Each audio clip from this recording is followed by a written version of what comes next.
ऐसन जंतर बना दिए बाबा, कबो धरी लगत बीमारी।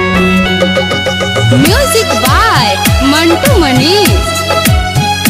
कबो धरी लगत बीमारी।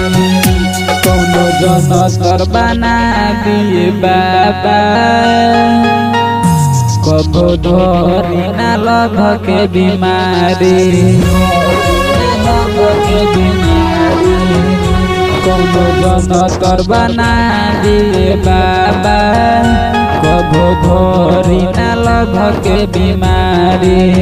हो प्यारो में हो मोरे बाबा,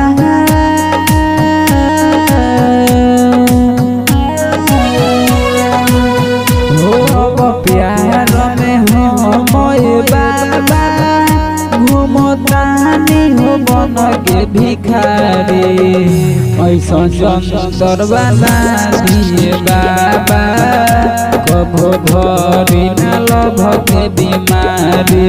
डीजे मनीष रक्सौल।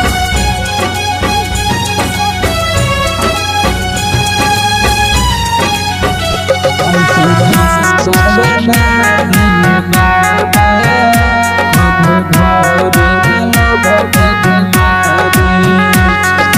जेकरा से प्यारे हो कहिले रहनी, उहे त मुहवा मोर गइल।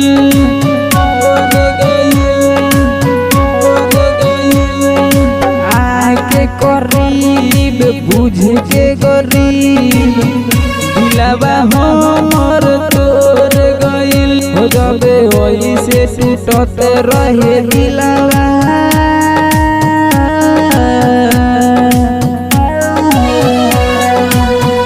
जब ओइसे टूटते रहे दिलवा, लूट जाई हो दुनिया सारी।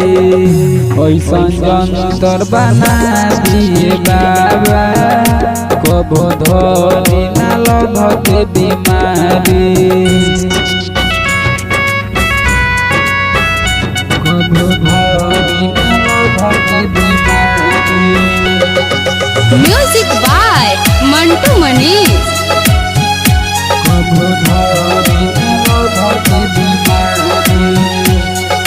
जेकरा से प्यारे हम कहिले रहनी, उहे त नफरत करता।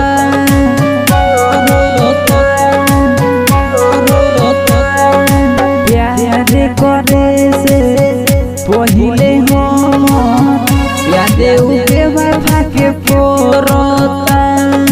टाइट साजी दे नंदन राज के,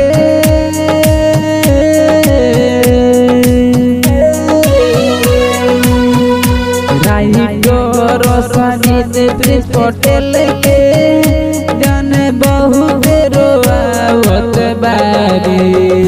ऐसन जंतर बना दिए बाबा, कबो धरी ना लगके बीमारी।